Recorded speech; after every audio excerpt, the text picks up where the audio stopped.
I never thought I would say this, but this week on the Rouge, White, and Blue CFL podcast, we're going to try and sympathize with Hamilton Tiger Cats fans and all of those who were wishing for the East crossover in the playoffs this year.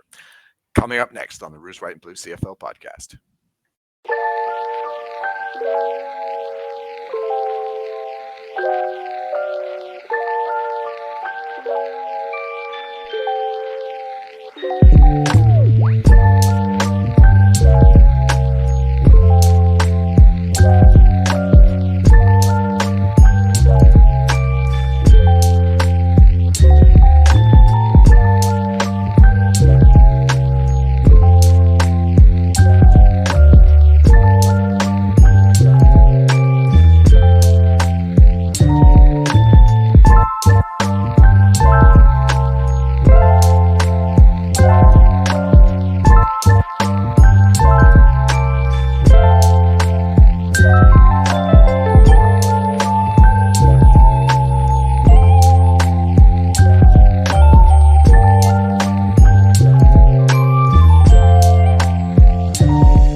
Hello and welcome to the Rouge, White, and Blue CFL podcast. My name's Oz Davis. I'm the co-host for the show. Joining me, as always, is my friend and co-host, co-producer, Joe Pritchard. Joe, how are you doing this week? Uh, I didn't give you clearance to make us say nice things about Hamilton. Do we have to? No. I don't have to ask your clearance until we start talking nice about the Riders. Oh, okay. Then Okay. I got to Yeah. talk to you. Then I got to talk to you. This is my domain. this is the team I've been dreading their presence for the past since we've been doing this show years. Um, so, uh, 2015 and all that because we've been doing this a while now. yeah, but I'm not sure that we've ever seen a situation like this. In fact, I know we haven't because, in fact, we are waiting for the first ever East crossover. And now that this possibility is in sight, it seemed to be so cruelly yanked away from us last week. I mean, okay, the possibility is not yet finished for Hamilton to make the playoffs on the western side of the bracket, especially with the way BC is playing, by the way. But it certainly did take a hit this weekend. And I couldn't help but think, like, what a roller coaster ride this week was for BC fans, right? And so I don't know. I almost kind of feel bad for them, and I hope I don't regret saying this when they're facing the Alouettes in the Grey Cup. No, I'm joking, Joe. I'm joking. All right, but so let's get into it. Okay, now first off, we started the week with wow, an amazing blowout. Winnipeg Blue Bombers 55, Edmonton Elks 27. Joe, I understand that you had a portent of this game. But before we get into that, I just want to say, Joe, the CFL did not need this. They did not need to see this. I don't need to see the Bombers playing this well, this close to the playoffs. I did. I've been waiting all year to see them play that well. No, they've been No taking joke. care of business No for the joke. last couple Yep. months, which is great. Yep. But they've been it's been a low watt offense for the most Mhm. part. Like the offense is Oh, doing yes. enough to get the job done, but they were leaving so many opportunities on the field. Some games they were taking what they were being given, but I mean for the last 3 years we were seeing that offense sometimes go off. Yeah. And besides the Calgary game earlier this season, it hadn't done that at all. Hmm. So seeing it happen again and reminding myself, "Oh yeah, this is what happens when they score multiple touchdowns," is a fun thing to see. Yeah, nobody could miss. Okay, so what was the situation? You posted about this, but let's do it for the listeners here. So you caught like a like a prognostication, a vision, a No, parallel I caught universe. I caught a parallel universe the next morning. Right. So the Okay. game Okay. plays out. It goes the way it goes, and we'll talk about that a little bit more later. But next morning, my little 6-year-old is in rec soccer for the first time. Second game he's ever played. His team wears blue. They're called the Bisons, which is Yeah. University of Manitoba, right? Except Okay. they wear Okay. brown and gold, but blue and Bisons, it's close enough, right? It's also traditionally the Buffalo, New York AAA baseball team as well. That too. Yep. And they oftentimes wear blue because they've Yes, been they Mets, do. they've been Blue Jays, Yep. what have you. Yep. And then they're playing against a team wearing green. And about Mhm. 3 minutes into the game, I find out they're called the Elks. That's fantastic. What's That's fantastic. hilarious about this is at halftime, it's Blue Bisons 5, Elks 1. Mm, And the fourth goal happened to be one of those plays where they kick the ball backwards and it goes in. Kind mm. of like the Bombers had that bet, picked up the backwards pass and ran it in. I'm Mhm, like, I've seen this movie before. This is going to end well, and it did. mhm, mhm, mhm. So Nice. it's just Nicely like done. I'm the one person within 500 miles that has any like inkling of Right. any of this, and I'm just sitting there going, "This is amusing as hell to me because Right. it feels like this is I watched this game last night already." Yeah, the irony, the sweet, sweet irony. I, Okay, wow, that's quite a soccer game there, 11-1 or something like that. yeah, That's like mm, Brazil versus Micronesia or something like this. Okay, so back to the actual CFL game, to the CFL verse, let's say. Joe pretty much guessed this on the show last week. The Elks tried to get cute and start McLeod Bethel Thompson 1 week after starting Trey Ford, trying to switch things up. Didn't didn't matter. I mean, after the first quarter, okay, so what is it? I have it here. Edmonton goes on the offensive side in the first quarter. They go 2-and-out, turnover on downs at the 50, 2-and-out. Meanwhile, Winnipeg gets it up to 17-0 at the half. I mean, at the quarter, 17-0 at the end of the first quarter, 34-6 at the end of the first half. The route was on immediately. And actually, at half, Joe had a great tweet as well. Let's see, I've got the text right here. It says, down 31, and you're going to settle for three on 3rd and 2 at the Winnipeg 10. Might as well just head to the airport at halftime. you They know who probably should. could you know who could have headed to the airport at halftime and he wouldn't have been missed at all? Who's Trey that? Ford. Now, I've been on board with the Elks' handling of Trey Ford so far this season. I get that you want the veteran in there, give you the best chance to win right off the hop, change the trajectory of the franchise a little bit. They made the switch when they did because it made sense. They weren't getting the results in the win column that they wanted to out of the veteran, so they put in Trey, and then he gets hurt pretty quickly afterwards. And then he gets back in recently, has a tough game against the Bombers, who game plan very well against him, which I commented on last week. And I get why you'd want to go, okay, that didn't work. Let's try the more traditional offense with McLeod Bethel Thompson. But when it's what, 34-6 at half, what the hell are you doing playing McLeod Bethel Thompson the rest of the way? Mhm. Like, what possible reason do you have outside of an injury that you're not reporting to not give Trey Ford that half of experience? And given now that you're on the cusp of being eliminated, I don't know if they can be eliminated this week, Oh but no, no, maybe no, no, no, no. Technically, they could still finish second they because could they have a game technically against finish BC. second, but uh, now you're asking for a lot to Mhm, go your way mhm, to have that mhm. happen. You get a shot Yeah, against Saskatchewan. We'll talk about that later in our previews, but it's not likely. It's not it's likely. A not lot has it's to not happen. But likely. but And my why point are is you that wasting the chance to give him a half of experience?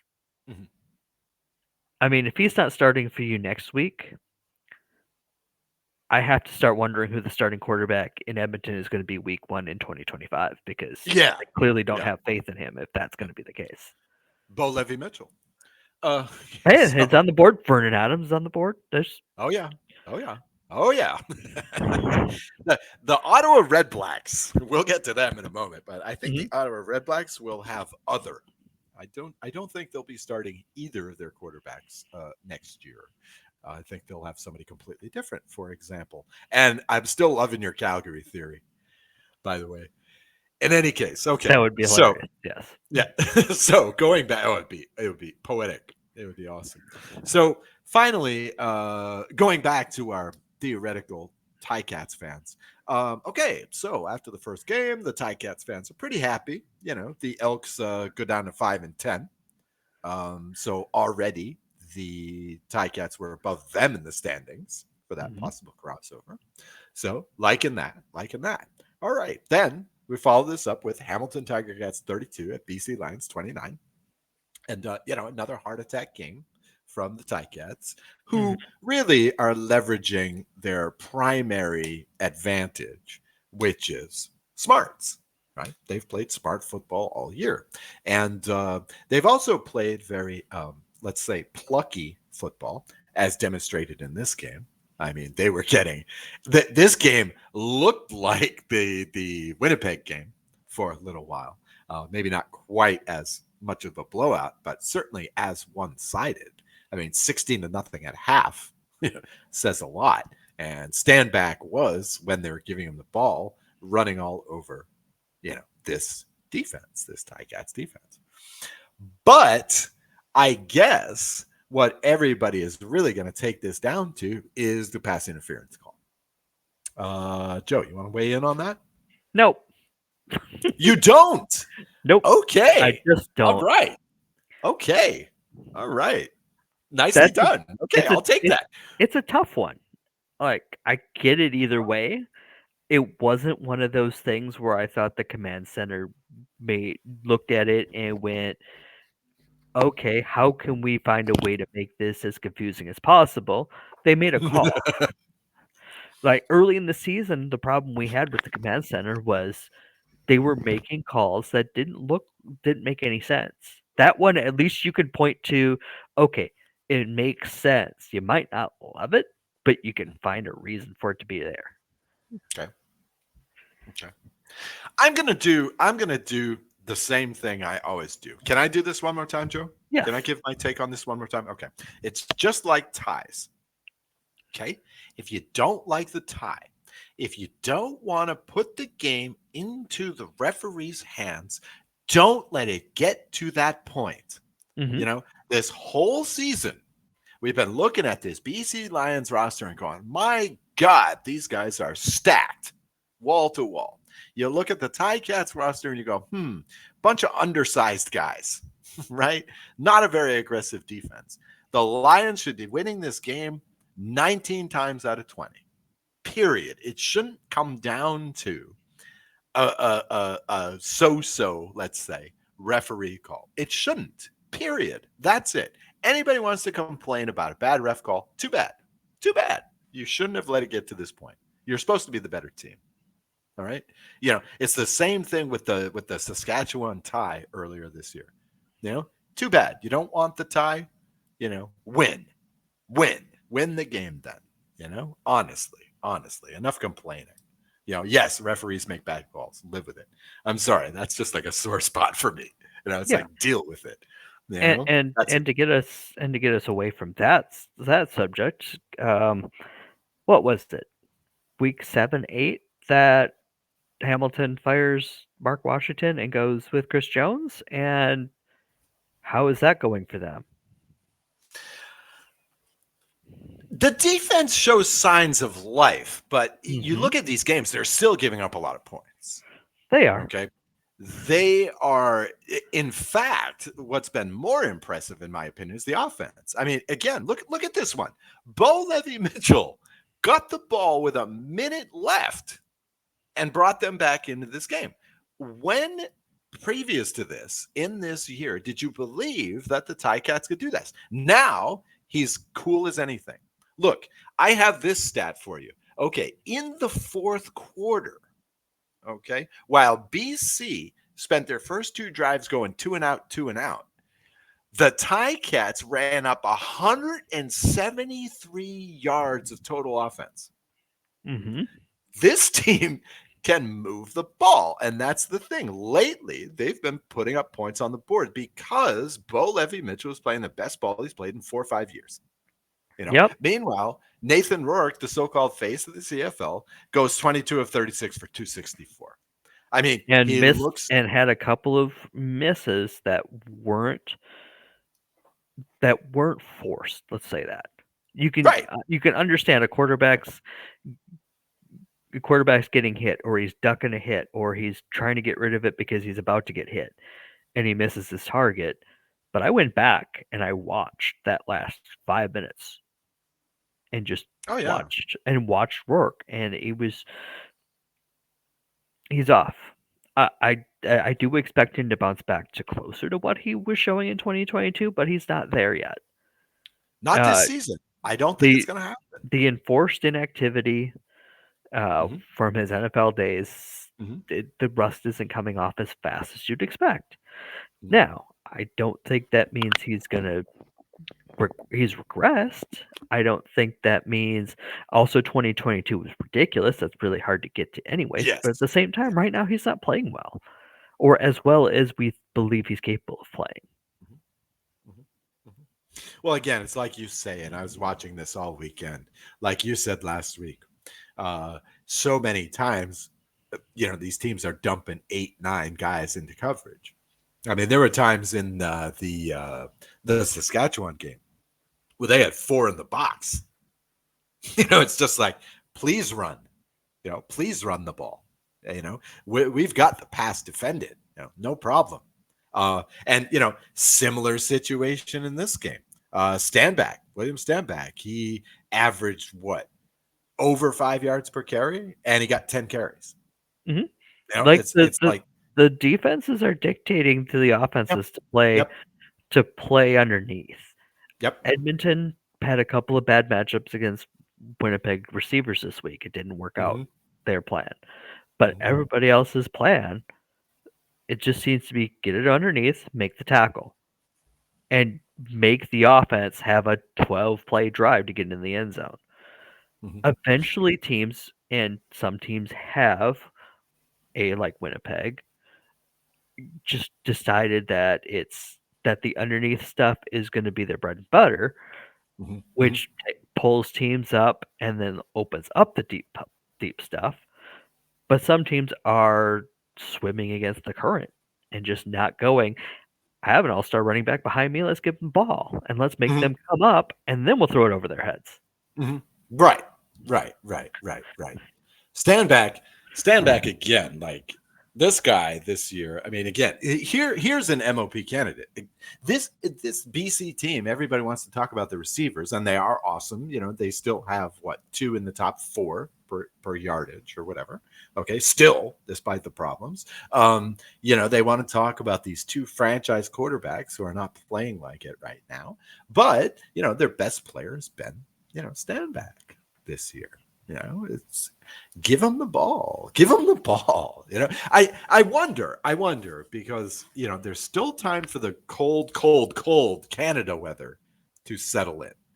And so I'm thinking that in the playoffs, we just might see some monster running performances. We might see a 300-yard game in these playoffs, Yeah, and depending you're on. going to see teams play more conservatively because it's a Oh one yeah. out. So, Oh yeah, and this year there has been some just outstanding running performances, and just some seasons that have just been outstanding for these running backs.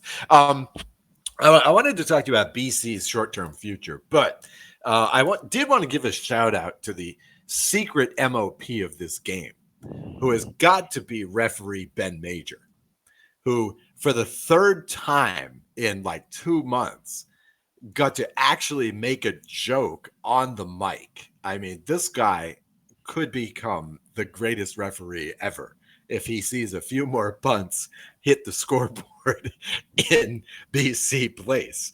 He even got in a Seinfeld reference on this one. So it's like, I'm all over it. All right. Ben Mayer for president. Ben Major for president. I'm sorry.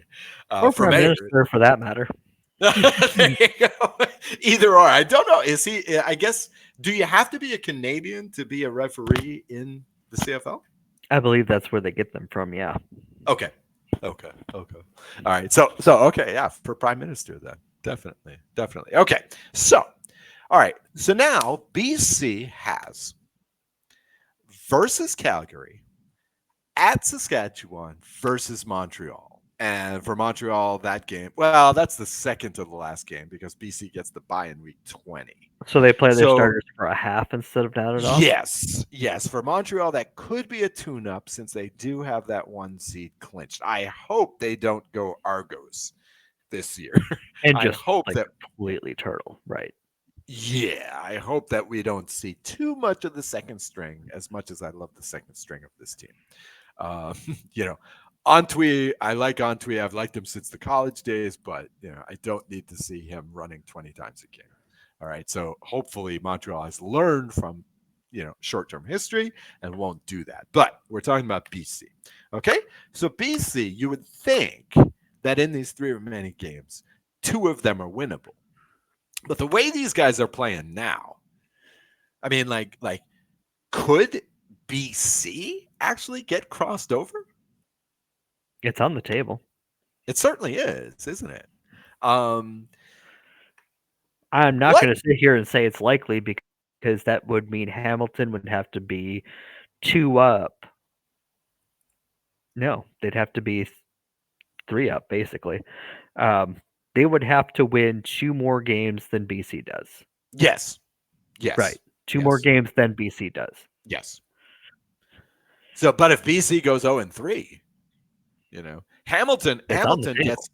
We'll talk about Hamilton down in a minute, but down the stretch, Hamilton gets all three East teams, as far as if I recall correctly. No. They're just taking on. Um, They're no, running they the don't. gauntlet.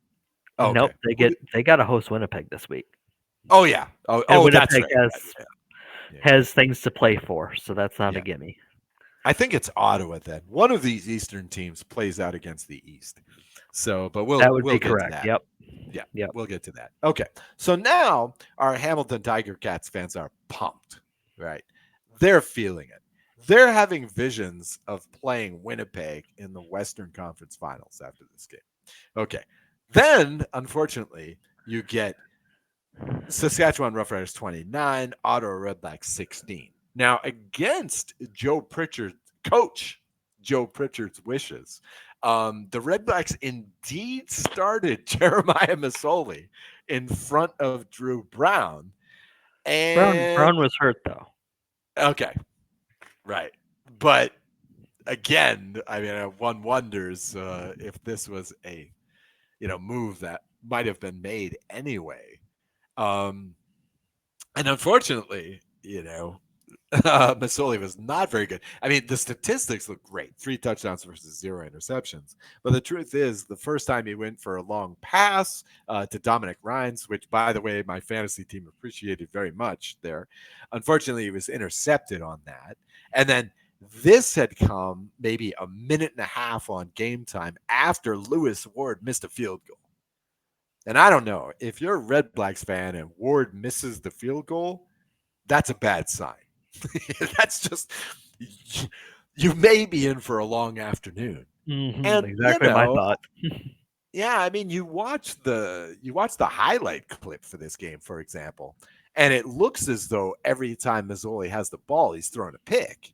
Now it's not quite the case, but early on he threw a couple. Then to open the second half, the first time he got the ball in the second half, he threw one.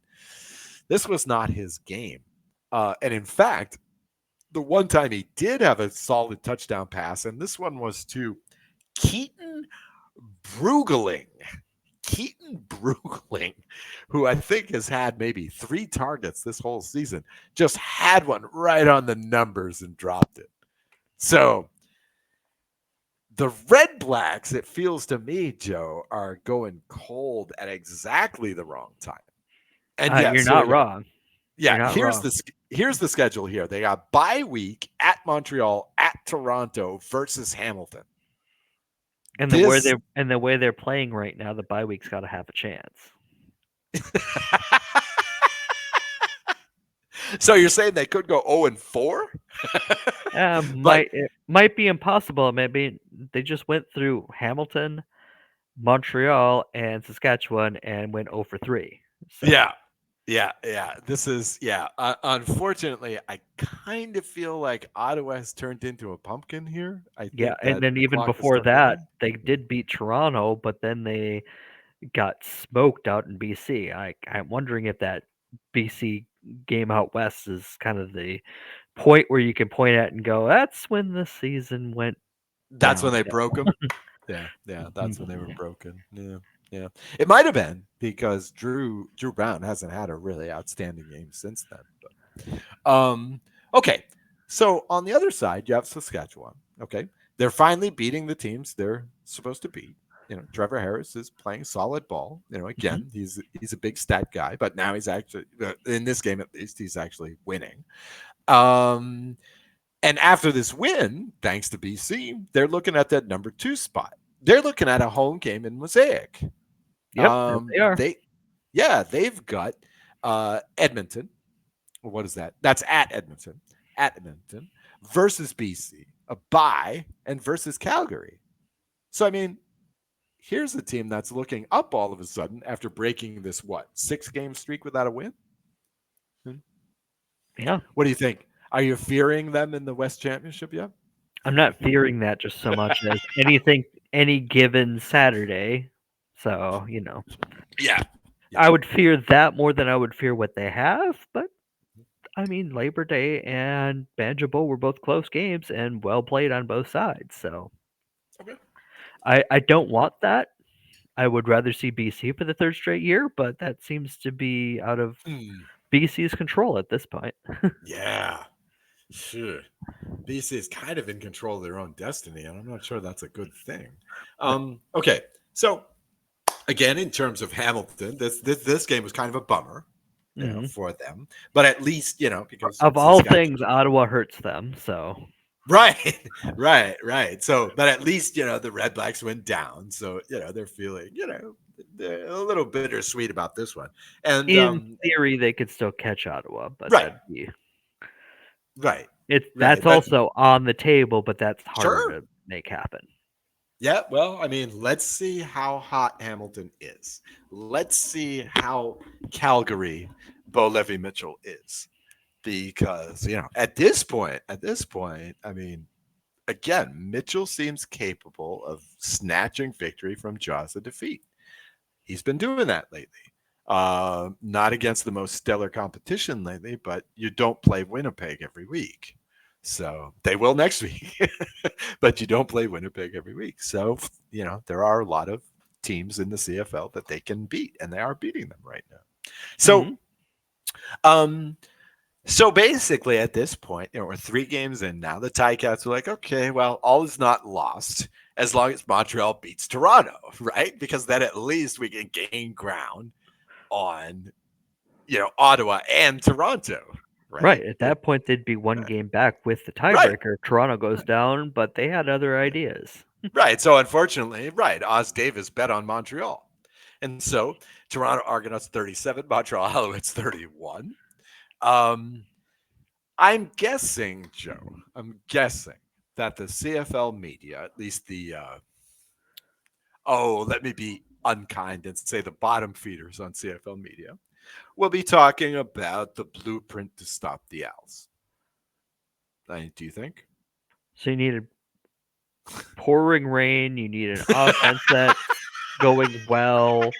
You need to have your defense stop Montreal just one more time than you've gotten. Yeah, Right. that seems like a repeatable blueprint. Right. Well, that's what I'm hoping too. Yeah, the rain had a factor. I'm surprised there were so many points going in this game. I'm happy I didn't bet the under. I'm sorry I bet on my Owls, but I'm glad I didn't bet the under because I was seriously considering that.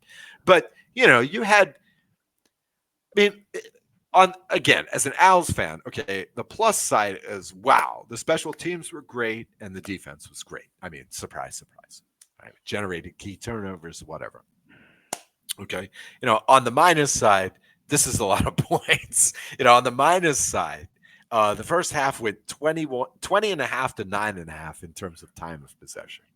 Now, I don't know if you can duplicate that again, but because this depends on a good running game that is able to exploit that situation. In fact, Chad Kelly, on his first two passes, the first one was knocked down, the second one was intercepted.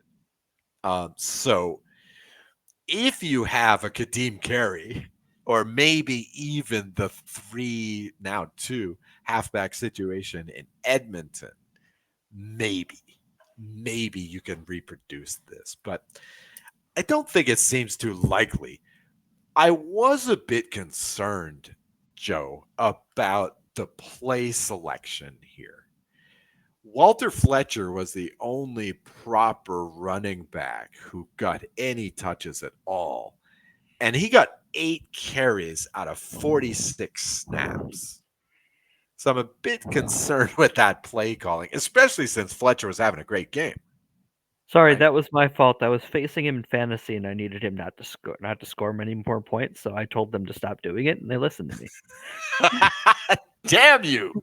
Damn you. Well, for your troubles, you got first place in the league. So we'll talk about that a bit later. Um, yeah, I was a bit concerned about that. I don't. I'm not sure why we didn't see on tweet this game. I'm not sure why we didn't try and run it a little bit more. On the other side, Toronto had the nice game plan. Again, it was all about the run, which was a good idea. Just try and tucker out this defense. Fine, fair enough. Um, Chad Kelly, moderate statistics, but Kadeem Carey. See, the Toronto Argonauts management listened to this podcast last week, Joe. I was wondering openly why Kadeem Carey was getting so stiffed in this offense lately.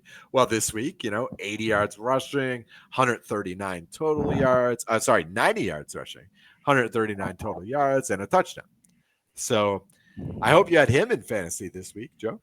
No, Did you have? but No, you I didn't have Kadeem. I Okay. had Brady. He was my heavy money running Right. back, and I also had Armistead, so that worked out decently too. Oh, Armistead again. Okay. I mean, if he's only going to be 6K and he's going to put up numbers, why not? Even if he wears green now, I think I think I've had him like half the season at this point. Oh yeah. Oh yeah. Yeah. You've been riding Mr. Armstead this season. Okay. So, all right. Now we can talk about the East a little bit. Okay, so here's the situation. Montreal has bye, which they really need. Since the last bye, they've gone 1-2-1. So let's have a better coming out this time, folks. All right, so they get a bye. Then they're versus Ottawa, at BC, and versus Winnipeg. To be quite the way to end the season, seeing as how both these teams will be clinched by then, probably. Toronto has bye, and then they're at Winnipeg versus Ottawa at Edmonton. Why does Winnipeg get to close out the season all East, Joe? Well, when you have 5 teams out west, one of them's Yeah. going to be the odd one out. Why it's Okay. all that way? Yeah. Yeah, it's kind of strange. They get basically all East the rest of the way. And then finally, Hamilton has versus Winnipeg, uh, versus Calgary. Oh, bye versus Calgary, and then at Ottawa. So, all right, how do you see the East shaking out after this week? I mean, Montreal's number one, Yeah, Montreal but is now number one. They had right, they had the East clinched as of Ottawa finishing their game in Saskatchewan because an Ottawa loss put them in the driver's seat. So they're set there. Ottawa needed a Hamilton loss and an Edmonton loss to clinch. They did not get that. They also could have done it by a win, but we've already talked about that. So Ottawa is almost basically clinched. really, One in okay, six. 1 in 6 games needs to go their way to clinch wow, because that wow, tie there They're 8-6, 8-6-1. Right. If they win, they're 9-6-1, which means Hamilton at 6-9 can't catch them. Okay. Edmonton at 5-10 can't catch them anyway. So they're in with maybe even a tie, but that we'll leave the we'll leave that to the official site. They have not updated yet because everything just happened yesterday. Right. Uh, Right. but if Hamilton loses a game, or if Ottawa wins a game, Ottawa's in. Okay. Toronto is 2 up on Hamilton, but have lost the tiebreaker, so they need two to go their way. They need to win Right. twice, or Okay. have Hamilton lose twice, or any combination thereof, and they're in. Okay. Hamilton basically in the same boat with BC too, because BC winning two means that they can't be caught. They Saskatchewan would need to win Yes. one to keep Hamilton out. Right. Nope, they would need to win two as well. That tie doesn't help them that way, Mhm. or have Hamilton lose two. Right. Right. But Right. long To story have short, any shot, Hamilton. Hamilton's basically got to win out or Right. get extremely lucky while winning two. Right. Right. Right. Right. Right. Right. But I don't even know if that's possible. Well, okay, they can win two if Saskatchewan beats BC, right? Because Saskatchewan still plays BC, Right. right? So, Like so one of Saskatchewan or BC losing out helps right, open the door, or right. Toronto or Ottawa. But then you Okay. need Ottawa to lose all three. You need to win all three to catch them. Yes. Okay. Well, see, that's in play as far as I'm concerned. Right. I believe that Ottawa could lose out. I also believe that BC could lose out. What happens if Ottawa and BC both lose out? Then Hamilton's in. Then Hamilton's in at 9-9. If Right. I'm assuming Hamilton wins out, right, to Right. play this game, right? Right. Right. Right. So that would be Ottawa at 8-9, BC at 7-11, which means if BC loses out and Hamilton catches them, they'll be crossed over on. Yeah. Yeah. Right. Yeah. Wow. Saskatchewan losing out and Hamilton winning two would also cross them out. Right. So the Western teams, and now Saskatchewan plays BC, so only one of them can do this. But the Western teams still need to stay ahead of Hamilton, right? Mhm. Okay. Okay. So Now, all this theoretical talk though could go by the boards already next week. So right now we're oh, just of course, that's football, right? yep. Right You now we're build this. just tossing ideas at the wall and seeing what Yeah. sticks. Yeah. Yeah. Yeah. You build up these scenarios, and then reality shatters them. That Uh-huh. this is professional football. This is what's great about pro football. Is week to week the whole scene changes. Um, okay, so the magic number. Correct me if I'm wrong, but the magic number for the Owls to get the best record in the CFL is one. Am I Right. correct? Right. Because the Okay. only team that could catch them now is Is Winnipeg. Winnipeg. Right. Because Winnipeg could go 12-6, Montreal could drop their last three and get caught. Right. Right. It doesn't matter except if you played the CFL, props game at Right. the beginning of the season, right? But I liked our call on that. We're both going to hit that one at least. I think I'm also going to hit the less than 13 touchdown returns. I Oh don't yeah. think Mario Alford is having a monster season this year, so I think I'm going to hit that one too. I need to look at that score sheet to see what else I have a chance at. I think I'm going to hit no quarterback will pass for what was it, 5,000, 6,000 yards, something crazy. Yeah, I think I So said no on that too, if I'm not yeah, mistaken.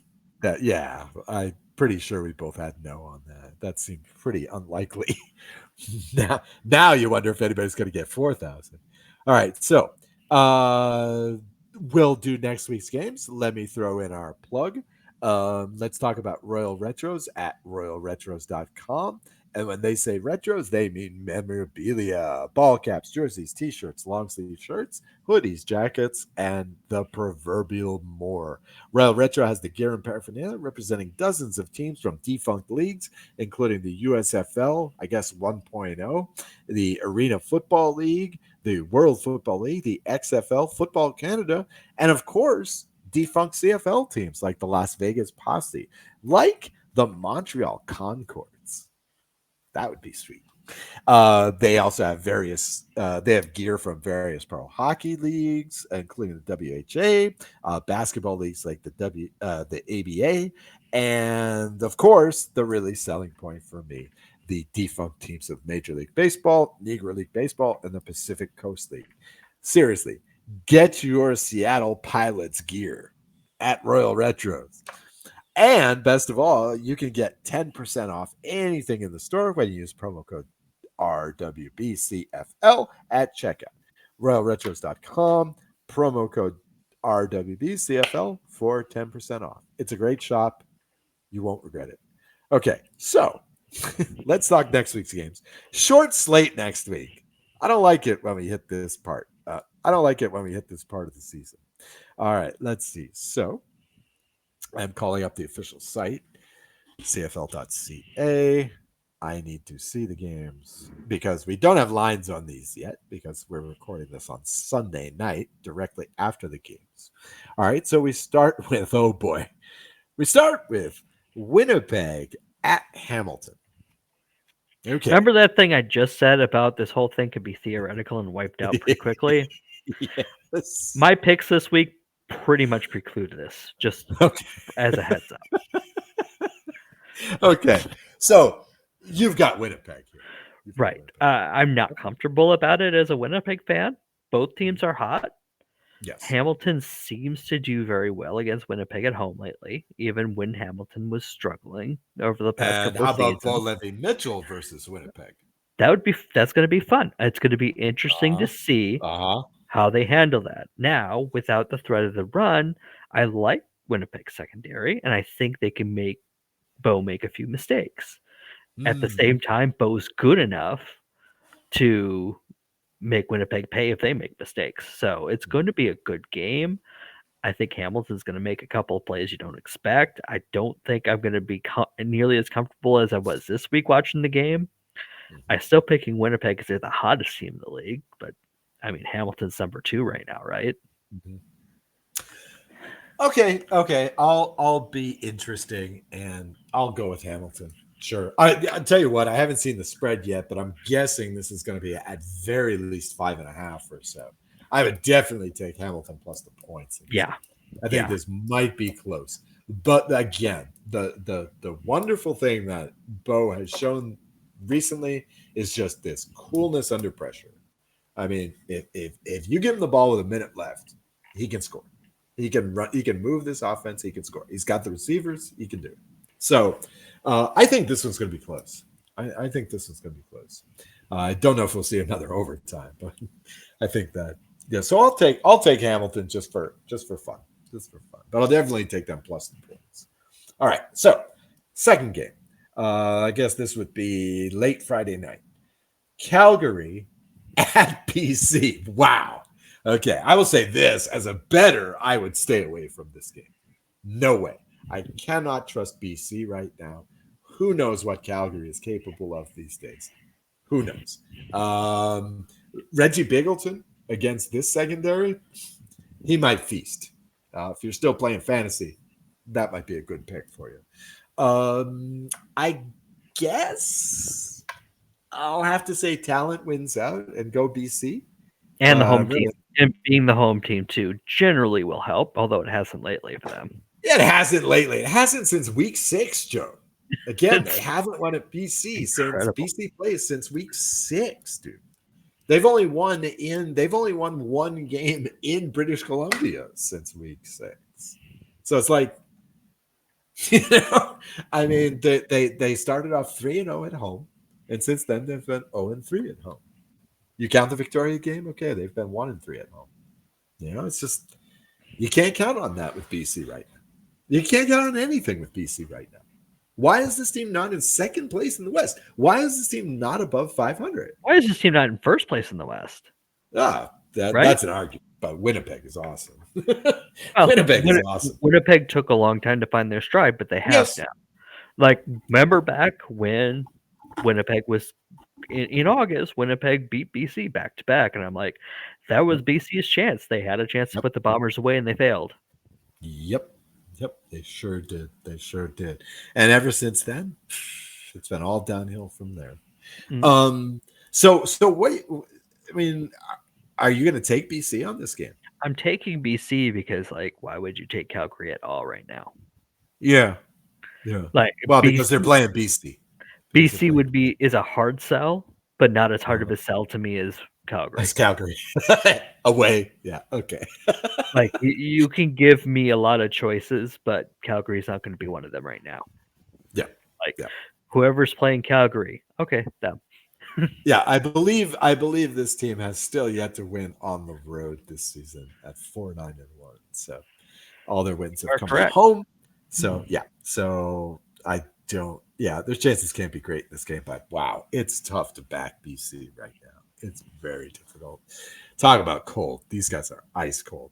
It's the exact opposite of the first game, right? Right. Precisely. Yeah. Okay. The team that is not so cold anymore, Saskatchewan Roughriders, versus the team that's not so hot anymore, Edmonton Elks. Um, I guess. I don't know. Maybe the Riders have turned things around. Maybe they've snapped out of this midseason funk. Uh, Maybe they might yeah, give the Bombers a game in the West Final. Maybe. So let's say Saskatchewan wins. Let's say Edmonton is still unsure of what they're doing on offense. And yeah, Saskatchewan makes it 3 in a row. Sure, why not? I'm going there too, and that I believe, if my math is correct, that would eliminate our picks this week. Would eliminate both Calgary and Edmonton. Okay. It's just Okay. doing the back of the napkin math, I believe. Right. And Unless technically, unless nope, that would just do it. Yep, because both would be at 10 or 10 or 4, 10 and 11. 1, 5 and 11, BC Yeah. 8 and 8, Saskatchewan 8, 7 and 1. Yep, that would wipe them out because they're not catching Toronto either because they don't even have 10 at that point. Or, yep. Right. Nope. Losses eliminate. Losses would for sure eliminate Edmonton, I believe. Mhm. Yeah, at this point, yeah. Because I don't know how they're doing against BC, I guess, but I'm Yeah. gonna say probably not. Uh, but a loss No, for I looked it up today. BC wins the crossover. BC wins when's the tiebreaker? Okay, and then Calgary the would tiebreaker. lose. BC would. Yep. Yep. Yep. And I Yeah, don't. that makes They sense. might, And in then theory, be able to catch. Who is the tiebreaker between Calgary and Saskatchewan? wow, that's a good one. I think Saskatchewan. I want to Yeah, say. because if that's the case, then yeah, we're set. Yeah. Losses eliminate the both of them. That's And back of the then napkin math. So right. take the league's official word when it comes out later this week. But yeah, I think And the then picks I made this week would eliminate Alberta from the Western playoffs and the Eastern playoffs. and then if Hamilton loses, they're hanging by a thread Yeah, because everybody that else in the then East they is off. need everything else to go Yep. right. To go right. Yep. Yep. Yep. Yep. So again, that's a good reason for me to be picking Hamilton. Let's keep that drama alive a little bit more. Because after this, if you think about it, if Hamilton goes out and the Elks and the Stamps go out as well, then there's really not much suspense at all. There can't be much more movement in the standings after this, right? I mean, probably it would end up being Your um biggest races, from the looks of it, is going to be who finishes second and who finishes third in each division. yeah, yeah. But even then, Toronto is still in quite a hole, and the way BC is playing lately, it's all going to come down to that Saskatchewan BC game in 2 weeks, right? So whoever wins that will have the inside track probably to the Yeah, and I second. believe we have a Toronto Ottawa game the week after. So Let's see. We week 20. have yes, we do. Yes, we do. Ottawa at Toronto closes out week. That's the middle game of week 20. So yep, yep, Yep. yep. Oh, and Hamilton's going to get Calgary that week. Imagine if they're still in it, because they could win that game in week 20. Okay, that could be interesting. That could be interesting. All right, so lots to look forward to in the CFL going forward. Joe, any closing thoughts for you? Go Bombers! Well, that's just implied. I am taking a peek at that Saskatchewan Calgary matchup too, because they face each other in week 21. Uh-huh. Not that it's going to matter by then, but I think that they've only played each other once, haven't they? Yeah, I guess so. So that's Yeah. a that's quite the possibility, unless they played way early in the season, which I don't think they have. So yeah, that tiebreaker's still open. So Calgary might not be wiped out, but they and are pretty much done. So Mhm. Well, it would be pretty interesting too in week 21 because BC has the bye. yeah, So so Hamilton could be playing Ottawa for that crossover spot, and BC can do nothing about it if they go out like chumps this season. So they better watch their backs on this last few games.